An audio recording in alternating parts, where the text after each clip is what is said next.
Hello friends, hello professionals, and welcome back to my channel, The Sea of Regulation. Simone here, and today we are going to talk about DeFi, Decentralized Finance, and a little bit of AML CFT is going to be sprinkled in there.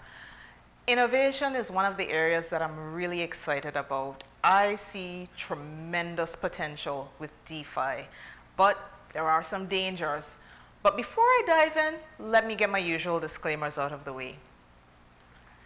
I am a financial services regulator. I am not a lawyer, and I am not a professional advisor.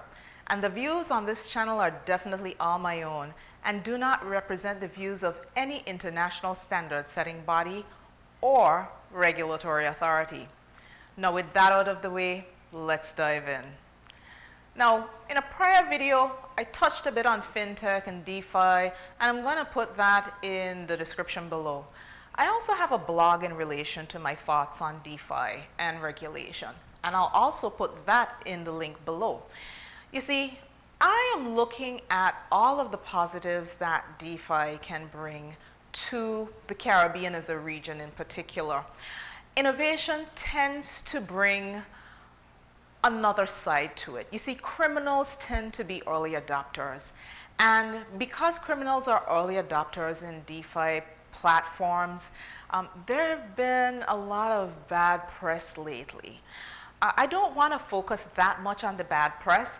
I want to focus on some of the positive things that DeFi can bring.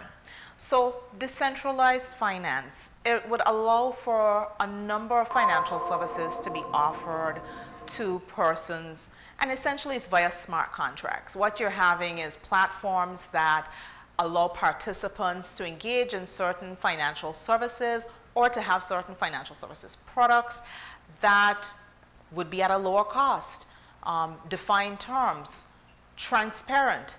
But you see, with a number of platforms, DeFi has cropped up, and there's not really a regulatory framework that has been globally adopted for that. And because of that, there have been a number of weak areas, let's say. Focusing on one of the first weak areas is that a lot of decentralized platforms don't ask for KYC or customer due diligence, and that's important. So important that I actually wrote a course on it. I'll link that in the description below. Get in early because I'll probably be pulling that course and upgrading it, and the price will change. It won't be lower, just saying, if you're interested. But CDD, customer due diligence, also known as KYC, know your customer, is something that's of critical importance to ensure that persons are not using financial services or DeFi for criminal purposes. So what you have happening is quite a bit of activity happening in relation to DeFi, now more than other spaces that tend to use digital assets and innovation. It has become one of the gravity wells for financial crime and hacks and attacks on the platform that lead to massive theft. There's some estimates that about $1.7 billion has been lost in relation to attacks and theft and financial crime in the first 4.5 months of 2022 alone. Criminals are making their way out like bandits, well, they kind of are bandits, on DeFi platforms. And it's actually taking away from some of the good that DeFi can do. Now, decentralized finance, as its name implies, would suggest that once a platform is created, it's kind of out there running on its own. That's not necessarily the case. You see, you have to have persons behind it to make sure that, if you have issues with the code or you find bugs, that they can be addressed. And it's important to know that, hey, regulators have been activated. And I'm not saying that to scare you, but lots of discussions are going on in relation to DeFi with FATF, Bank of International Settlement, the Financial Stability Board, IOSCO, and that is the International Organization for Securities Commissioners, and United Nations as well. they tend to be looking at some of the financial inclusion elements that DeFi can fix, but regulators have been activated as it relates to DeFi. I've also seen a number of regulators putting out papers for comments in relation to having early regulatory frameworks for DeFi protocols. And I'll definitely link one or two of them in the description below. One that comes to mind that was recently published, I believe, was the Abu Dhabi regulator. Pretty good document, and by the time this video drops, it should still be open for comment. If you're interested in this particular space and you're an innovator, a developer, or you operate a DeFi platform, perhaps it's something worth looking at. Because while you might not be operating in Abu Dhabi, guess what? Regulators talk to each other, and it could form the basis for some other regulator to consider. So that's a free tip. Now, as it relates to DeFi, one of the requirements that they have to really grapple with is that customer due diligence. And the FATF has put out some publications and guidance as it relates to the FATF travel rule, basically providing information in terms of users of virtual assets. So if you're sending virtual assets from one provider to another, certain bits of information needs to be captured. It's almost akin to banking information that is sent with wire transfers, but for crypto. Now, in response to some of these movements, especially as it relates to FATF, lots of links in this particular video in the description below. I'll link the FATF publication.